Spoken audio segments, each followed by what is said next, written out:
Renungan Pagi, Christ Triumphant atau Kristus yang Menang oleh Ellen G. White, 8 Juli 2025.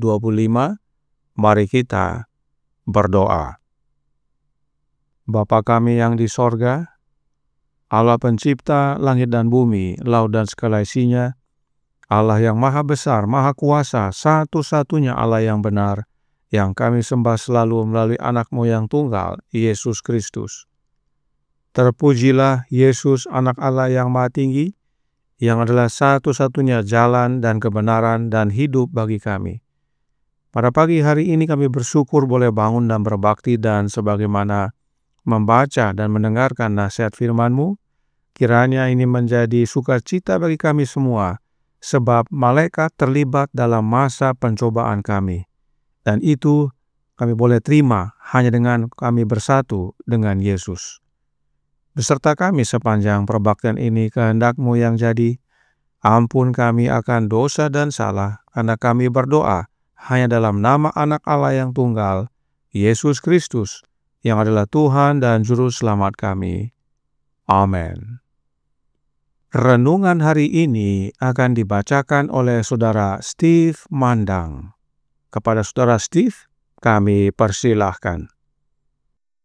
Selamat pagi, judul renungan pagi hari ini, tanggal 8 Juli 2025. Malaikat terlibat dalam masa pencobaan.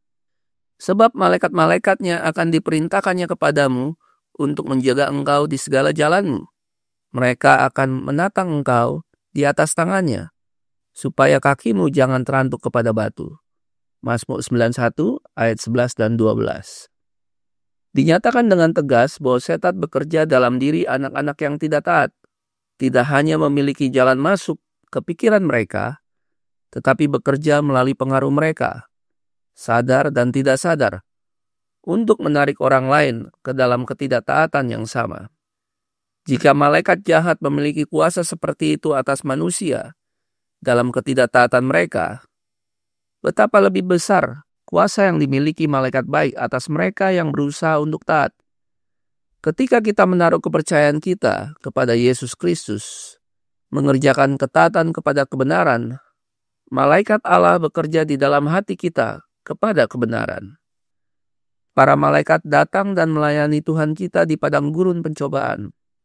Para malaikat surgawi bersamanya selama masa ketika ia dihadapkan pada serangan-serangan dari para agen setan. Serangan-serangan ini lebih hebat daripada yang pernah kita alami. Segala sesuatu dipertaruhkan demi keluarga manusia. Dalam konflik ini, Kristus bahkan tidak merumuskan perkataannya. Ia bergantung pada ada tertulis. Dalam konflik ini, kemanusiaan Kristus diuji seperti yang tidak akan pernah kita ketahui. Pangeran kehidupan dan pangeran kegelapan bertemu dalam konflik yang mengerikan. Tetapi setan tidak dapat memperoleh keuntungan sedikit pun dalam perkataan atau tindakan. Ini adalah godaan yang nyata, bukan kepura-puraan. Kristus menderita karena pencobaan. Para malaikat sorga berada di tempat kejadian pada saat itu dan menjaga standar yang tinggi, sehingga setan tidak dapat melampaui batasnya dan mengalahkan sifat manusiawi Kristus. Dalam godaan terakhir setan memberikan kepada Kristus harapan untuk mendapatkan seluruh dunia dengan segala kemuliaannya jika dia hanya akan menyembah Dia yang mengaku diutus oleh Allah. Kristus kemudian harus mengeluarkan perintahnya. Dia kemudian harus menjalankan otoritas di atas semua agen setan. Keilahian bersinar melalui kemanusiaan, dan setan diusir dengan tegas. "Enyahlah iblis," kata Kristus. "Itu sudah cukup." Setan tidak dapat melangkah lebih jauh. Para malaikat melayani juru selamat. Para malaikat membawakannya makanan. Beratnya konflik ini tidak dapat dipahami oleh pikiran manusia. Kesejahteraan seluruh keluarga manusia dan Kristus sendiri dipertaruhkan. Satu pengakuan dari Kristus, satu kata pengakuan, dan dunia akan dituntut oleh setan sebagai miliknya. Dan dia, pangeran dari kuasa kegelapan, akan menganggap pemerintahannya dimulai. Seorang malaikat dari sorga menampakkan diri kepada Kristus. Karena konflik itu telah berakhir. Kuasa manusia hampir utuh, namun seluruh surga menyanyikan lagu kemenangan kekal. Diambil dari Letter 116 tahun 1899. Demikianlah bacaan renungan pagi hari ini. Tuhan Yesus memberkati. Terima kasih atas penata layanan Saudara Steve. Tuhan Yesus memberkati. Selamat pagi saudaraku dalam Tuhan. Malaikat berperan aktif dalam kehidupan umat-umat Allah yang setia.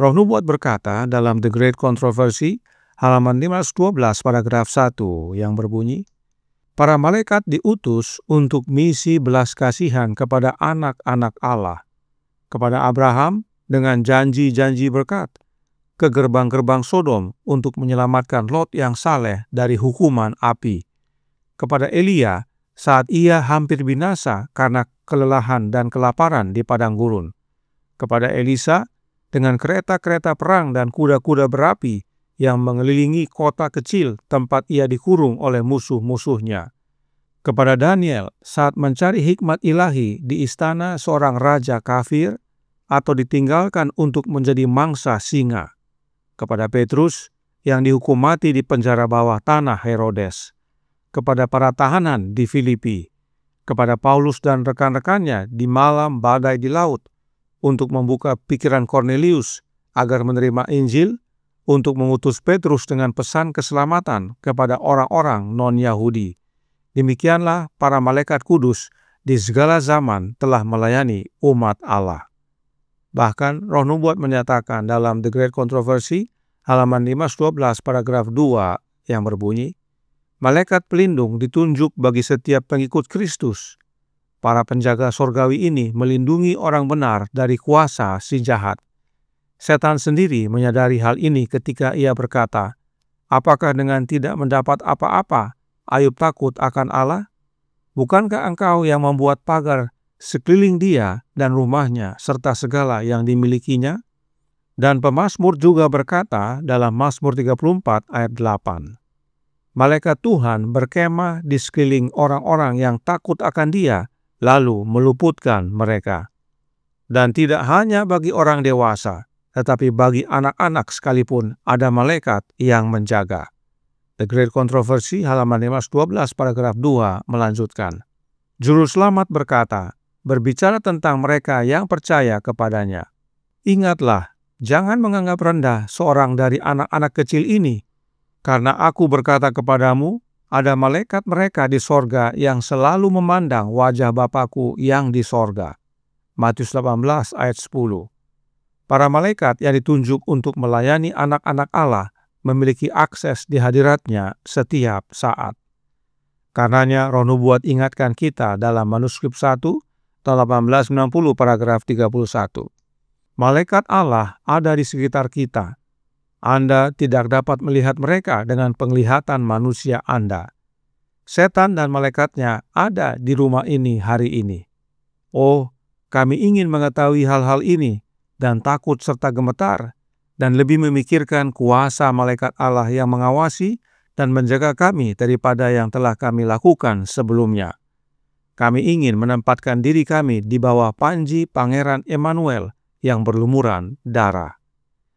Meskipun setan dan para malaikatnya ada di sekitar kita, tetapi malaikat Allah pun ada di sekitar kita. Dan malaikat Allah lebih kuat dari setan dan para malaikatnya. Sebab panglima para malaikat Allah adalah Yesus Kristus, Pangeran Immanuel, yang telah menjadi korban pendamaian dan karenanya telah mengalahkan setan selamanya. Itu sebabnya kita harus bersatu dengan Yesus, agar para malaikat Allah dapat melayani kita, menjaga kita. Oleh sebab itu, Roh Nubuat menyatakan dalam Christ Object Lessons halaman 341 paragraf 2.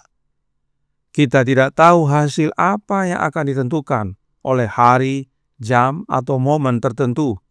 Dan kita tidak boleh memulai hari tanpa menyerahkan jalan hidup kita kepada Bapa Sorgawi. Para malaikatnya ditunjuk untuk mengawasi kita. Dan jika kita menempatkan diri kita di bawah pengawasan mereka, maka di setiap saat kita dalam bahaya, mereka akan berada di sisi kanan kita. Ketika tanpa disadari kita dalam bahaya, memberikan pengaruh yang salah, para malaikat akan berada di sisi kita, mendorong kita ke arah yang lebih baik, memilih kata-kata untuk kita, dan mempengaruhi tindakan kita. Inilah karunia Allah bagi umat-umatnya sejak dahulu sampai sekarang, untuk menjaga mereka dari pencobaan setan. Sebab malaikat-malaikatnya akan diperintahkannya kepadamu untuk menjaga engkau di segala jalanmu. Mereka akan menatang engkau di atas tangannya, supaya kakimu jangan terantuk kepada batu. Kiranya ini menjadi sukacita bagi kita semua. Bila kita bersatu dengan Kristus, maka pelayanan malaikat Allah menjadi bagian kita. Tuhan memberkati, saya bawa dalam nama Yesus. Amin. Mari kita berdoa. Bapa kami yang di sorga, Allah pencipta langit dan bumi, laut dan segala isinya, Allah yang maha besar, maha kuasa, sumber segalanya, yang kami sembah selalu melalui anak-Mu yang tunggal, Yesus Kristus. Terima kasih atas pekabaran tentang malaikat Allah, malaikat kudus, yang di segala zaman telah melayani umat-umat-Mu, sejak zaman dahulu sampai sekarang. Oleh karenanya, tolong kami ya Bapa, karuniakanlah roh anak-Mu dalam hidup ini, sebab hanya dengan kehadiran Kristus dalam hidup kami, itulah wujud kami bersatu dengan Yesus. Dan bila mana kami bersatu dengan Dia, kami boleh menerima pelayanan malaikat-malaikat sorga dalam kehidupan kami, yang menjaga kami dari setiap pencobaan dan penggodaan yang setan lakukan kepada kami. Dan kemenangan dapat menjadi bagian kami sebagaimana Yesus menang. Beserta kami sepanjang hari ini kehendak-Mu yang jadi. Ampun kami akan dosa dan salah, karena kami berdoa hanya dalam nama Anak Allah yang tunggal, Yesus Kristus, yang adalah Tuhan dan Juru Selamat kami. Amin.